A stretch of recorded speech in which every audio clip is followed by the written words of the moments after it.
नमस्कार दोस्तों, स्वागत है आपका। बात करें हम भारतीय इकोनॉमिक्स की यानी कि इंडियन इकोनॉमिक्स की, भारतीय अर्थव्यवस्था की बात कर रहे थे और इसके संदर्भ में जब आगे देखते हैं तो देखते हैं सकल राष्ट्रीय उत्पाद। सकल राष्ट्रीय उत्पाद की बात करेंगे तो इसके संदर्भ में देखें ग्रोस नेशनल प्रोडक्ट, जिसे जीएनपी कहा जाता है। ग्रोस नेशनल प्रोडक्ट जिसे जीएनपी कहा जाता है, यानी सकल राष्ट्रीय उत्पाद। इसमें क्या रहता है, एक वित्तीय वर्ष में किसी देश के नागरिकों द्वारा उत्पादित वस्तुओं और सेवाओं का अंतिम मूल्य सकल राष्ट्रीय उत्पाद कहलाता है। हमने सकल घरेलू उत्पाद की बात की, उसमें देश की भौगोलिक स्थिति के अंतर्गत होता था, नागरिकों से कोई मतलब नहीं रहता था। लेकिन इसमें उल्टा है, इसमें नागरिकों से मतलब रहेगा।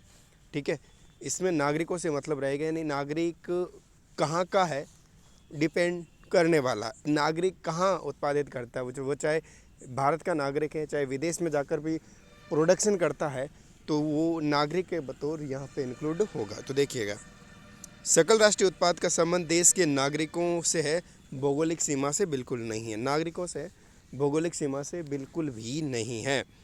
सकल राष्ट्रीय उत्पाद में दो तरह की मदें सम्मिलित की जाती हैं। दो तरह की मदें सम्मिलित होती है। दो तरह की कौन कौन सी है? सबसे पहले देश के नागरिकों का देश में उत्पादन। सबसे पहले देश के नागरिकों का देश में उत्पादन। देश के नागरिकों का देश में उत्पादन, नागरिकों का स्पेशली महत्व है यहाँ पर। देश का नागरिकों का देश में उत्पादन हो जाएगा।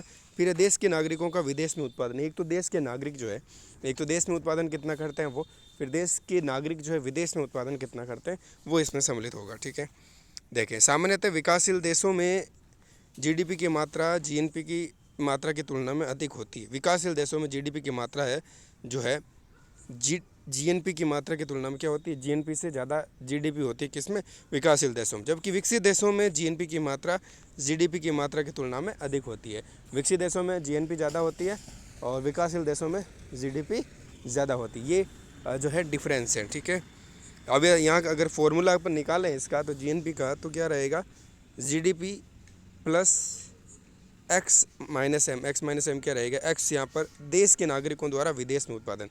नागरिक कहाँ है? इस देश के। कहाँ उत्पादन कर रहे हैं? विदेश में। ठीक है, वो उसके बाद एम बराबर क्या लेंगे, एम बराबर यानी कि विदेशी जो देश के नागरिकों द्वारा अपने देश में उत्पादन। विदेशी के नागरिक भी तो होगा, अपने देश में उत्पादन करेंगे, वो उसमें से निकाल लिया जाएगा। तो क्या आ जाएगा, जीएनपी अपना निकल के आएगा। ठीक है, तो ये फॉर्मूला तो जीडीपी तथा जीएनपी में अगर अपन संबंध निकाल लें, रिलेशन, तो देखिएगा जीएनपी बराबर निकालेंगे तो देखो, अगर जीएनपी और जीडीपी दोनों बराबर रह जाते हैं तो क्या रहेगा, बंद अर्थव्यवस्था में होता है। दोनों बराबर कब हो जाएंगे, जीएनपी और जीडीपी कब बराबर होंगे, जब बंद अर्थव्यवस्था होगी। ठीक है, और अगर जीएनपी ज़्यादा है और जीडीपी कम है तो क्या रहेगा, विदेशों से प्राप्त शुद्ध आय धनात्मक होगी। ठीक है, ये विकसित देशों में होता है। अगर जीएनपी कम है जीडीपी से, यानी कि जीडीपी ज़्यादा है, जीडीपी कहाँ होगा, विकासशील देशों में ज़्यादा होगी जीडीपी। ठीक है, तो जब विदेश से प्राप्त जो शुद्ध आय ऋणात्मक हो, विदेशों से जो शुद्ध आय है वो क्या हो, ऋणात्मक हो, तब जीएनपी माइनस जीडीपी जब निकालेंगे तो विदेशों से प्राप्त शुद्ध आय को ये बाहर निकल जाएगा और जीएनपी का फॉर्मूला निकल कर आएगा जीडीपी प्लस एनएफआईए, यानी कि विदेशों से प्राप्त शुद्ध आय। ठीक है, ये रह गया।